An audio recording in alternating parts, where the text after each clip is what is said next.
बातमी लाडकी बहीण योजनेबाबतची। उपमुख्यमंत्री अजित पवारांनी लाडक्या बहिणींसाठी खुशखबर दिली। लाडक्या बहिणींकरता पुढच्या हप्त्यासाठी 3600 कोटींचा निधी मंजूर करण्यात आला। आजपासून त्यांच्या खात्यावर रक्कम जमा होईल असं अजित पवारांनी सांगितले।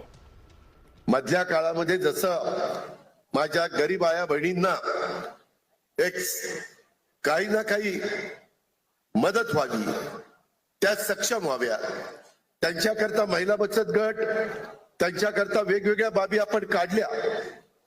त्याकरता आपण कार्यक्रम घेत असतो। त्यांनी तयार केलेल्या खाद्यपदार्थ वस्तू त्याला महाराष्ट्राची बाजारपेठ मिळावी, त्या जिल्ह्याची बाजारपेठ मिळावी म्हणून आपण प्रयत्न करतो।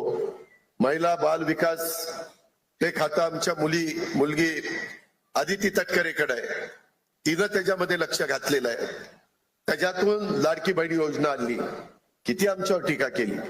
आज देखील हेच मीडियावाले सांगतात ही योजना बंद होणार, ती योजना बंद होणार। अरे ते राज्य सरकार ठरवेल ना, तुम्हाला कोणी अधिकार दिलाय? त्याच्यामध्ये मी अर्थसंकल्प मार्चच्या दुसऱ्या आठवड्यामध्ये सादर करणार आहे ना, त्यावेळेस राज्याचा आर्थिक शिस्त, आर्थिक घडी बसवण्याच्या दृष्टिकोनातून आम्ही पावलं उचलतोय। आज माझ्या लाडक्या बहिणी इथं बसल्यात।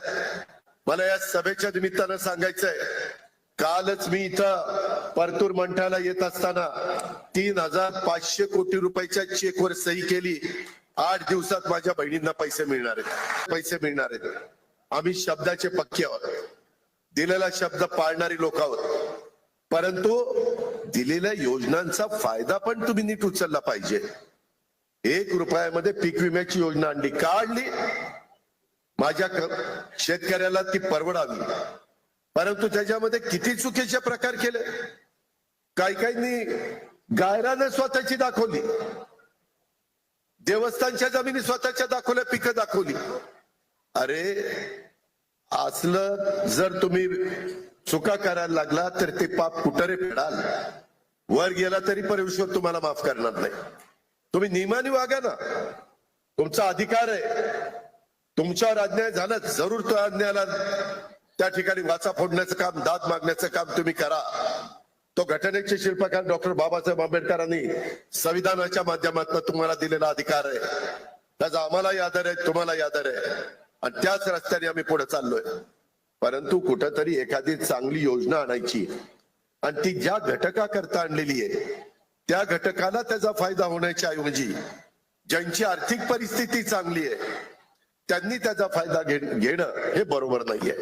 लाडक्या बहिणींचं स्वागत आहे आपल्या फिल्म ॲड चॅनलवरती। लाडक्या बहिणींसाठी अत्यंत महत्त्वपूर्ण अपडेट। लाडक्या बहिणींसाठी हे आताची जी अपडेट आहे ते अत्यंत महत्त्वपूर्ण असणार आहे, कारण अजित पवार यांनी जी लाडक्या बहीण योजनेचा जो हप्ता आहे, जो निधी वितरणाचा जो प्रस्ताव आहे त्याला मंजुरी दिलेली आहे, आणि 3600 कोटींच्या निधीचा जो चेक होता त्याच्यावरती सही देखील केलेली आहे। त्यामुळे तुमच्या खात्यावरती जी रक्कम आहे ती तुम्हाला नक्कीच मिळणार असं सुद्धा यामध्ये त्यांनी सांगितलेलं आहे। येत्या 8 दिवसामध्ये प्रत्येक लाडक्या बहिणींच्या खात्यावरती जे पैसे जमा होणार आहे त्याची सुरुवात आज झाली आहे। 8 दिवसापर्यंत तुमच्या खात्यामध्ये जो निधी आहे तो मिळणार आहे। केवायसीची जी मुदत आहे ती 31 डिसेंबरपर्यंत वाढवण्यात आलेली आहे। केवायसी सुद्धा तुम्हाला करावीच लागणार आहे। केवायसी केल्यानंतर तुम्हाला पुढच्या महिन्यांचे जे लाभ आहे ते मिळणार आहे, परंतु सध्या नोव्हेंबर आणि डिसेंबर महिन्याचा जो तुमचा हप्ता आहे तो ज्यांनी केवायसी केली नाही त्या लाडक्या बहिणींना सुद्धा वाटप केलं जात आहे, अशी सुद्धा माहिती समोर आलेली आहे। आणि 3600 कोटीच्या निधीवरची सही केली नसल्याने लाडक्या बहिणींना जी रक्कम आहे ती आता वाटपाला सुरुवात झालेली आहे। आणि राहिला प्रश्न तुमचा 2100 रुपयाचा, तो याच महिन्यामध्ये त्याची जो निधी आहे त्याला मंजुरी मिळणार आहे। आणि पुरवणी मागणीमध्ये